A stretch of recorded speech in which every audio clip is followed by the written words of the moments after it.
Okay, we're gonna show how to wire up this timer and program it.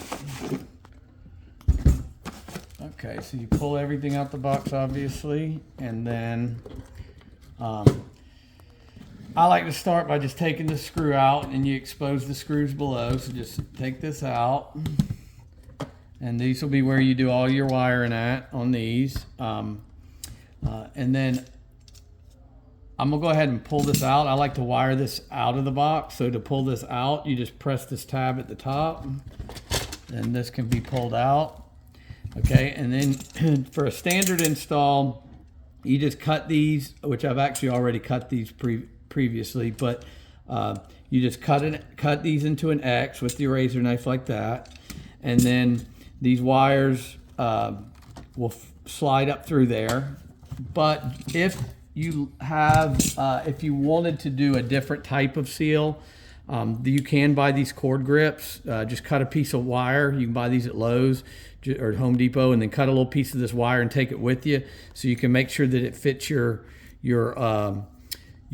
cord tight. You want it to be snug, where when you tighten this, it won't pull out easily. And then you also have to buy these little nuts. So you'll buy the cord grips and the nuts, and then what you'll do is you'll pop these little black pieces completely out, and then this will slide in there, and then you can tighten your nut. And these are called strain relief or cord grips, but they are not required, and so we won't include them in this video, but this is an option if you'd like.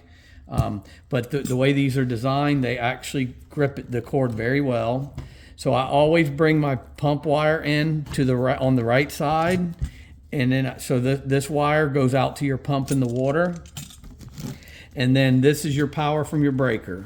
So the power coming in from your GFCI protected double pole breaker will be that's in your breaker box. You'll come in with power from your breaker box. This wire here goes out to the water. So I like to start. Let me get these wires cleaned up a little bit first. Okay, so I always start with the jumper wires. So you'll get two of these jumper wires in here, a black one and a white one, and they're kind of short. And I'll start with those. So these jumper wires, what they're going to be doing is they're going to bring power over to your clock. The two screws on the left are simply to power your clock up. So this is to make sure your clock gets power. Even if the fountain's off, this will always have power coming in from the breaker. The clock is digital, so you can see it's lit up now and there's no power to it. So it will keep time if there's a power outage, and will go back to its normal function when the power comes back on. Okay, so the power coming in, and one jumper wire will go to COM 1. COM 1 and COM 2 gets power coming in and a jumper wire. So this left side is my power coming in. So this will share the breaker power coming in and one jumper wire. It doesn't matter which one gets white and which one gets black. It makes no difference. You can do them opposite of this if you like. And then the second jumper wire goes to COM 2. It also gets a breaker switch wire. So the breaker switch wire and the jumper wires go on COM 1 and COM 2. So just to give a quick summary of what we did here so far is and by the way, you have to make sure your screws, all of them have to be very tight, as tight as you can get them, because it can cause a voltage drop and cause resistance, and it can melt and cause you all kind of problems down the road. So make sure those screws are really, really tight and your wires cannot come out.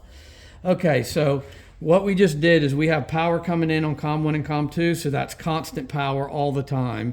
Then that constant power gets jumped over here and feeds your clock. This is just powering up your clock. That's the only purpose of these two, and the only purpose of the jumper wires. So then your pump wires are coming in, and they will go on N01 and N02. I'm actually going to switch these around just because of my OCD here. I'll keep all the whites on the left and all the blacks on the right. So then this is your pump going to the wire going to the pump goes to NO1 and NO2.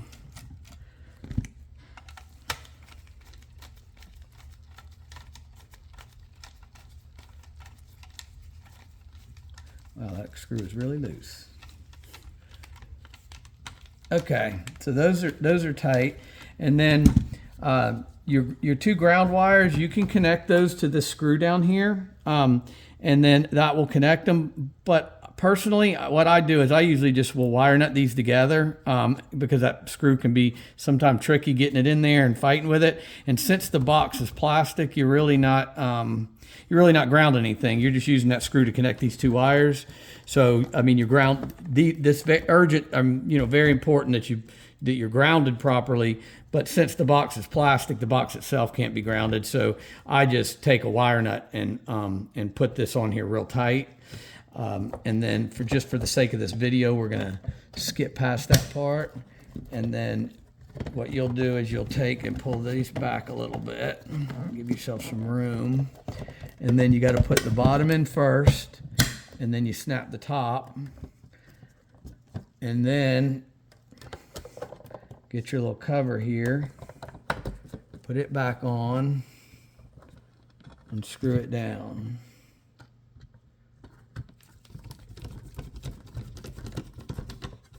And then that's ready to go. So now let's just jump right to programming the timer.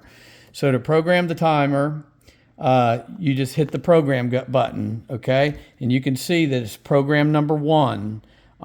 For most people, this is all you're ever going to use is program 1. Make sure that number is always on 1 when you're programming, so that you don't end up with conflicting programs. And then if you see all 7 days of the week are showing up here. So if I hit the week, I can go make it where program 1 will only do a single day. It can do the weekdays and not the weekends. It can do the weekends and not the weekdays. It can do the weekdays with a Saturday and no Sunday. It can do uneven days, Monday, Wednesday, and Friday. And it can do even days, Tuesday, Thursday, and Saturday. Or it can do the first 3, the last 3. But let's just put it on. Make sure that it says all 7. That means it'll come on the same time and off the same time. Then this is military time. That's why it says 1600. So you want to make sure it's on program 1. Make sure you see all 7 days up there. And then hour. We're going to make this come on at 9 o'clock in the morning. So let's do 9 a.m. Then I'm going to hit program 2. And you see, not program 2, but the off. That was programming the on, and now it says program 1 and off. Now we're going to tell it what time to cut off. So it's coming on at 9. It says on, then go to off. And then now we're going to cut it off at 1 a.m. So 1 a.m. Oops, I got to know my military time. 1 a.m. would be 0000, wouldn't it? Yeah, so that's 12 a.m. That would be 1 a.m. 100. Okay, so that's cutting off it from 9 a.m. to 1 a.m. Now you hit program, and see, this is program 2. You don't want to do anything with these. These are going through all the programs. You want to leave these blank because they could conflict with your first program. So there's 20 different programs. If you want to go through that, you can do that how you want to. And then, so now we've got it set. It's going to come on at 9 a.m. and it's going to go off at 1 a.m. So then you hit right now this is in the on position.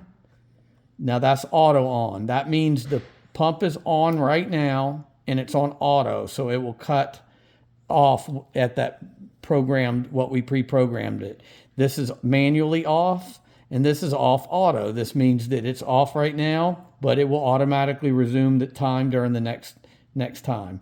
So we want to put it on auto on. The pump is running and it will come on at 9 in the morning and it will turn off at 1 a.m. I hope you enjoyed the video.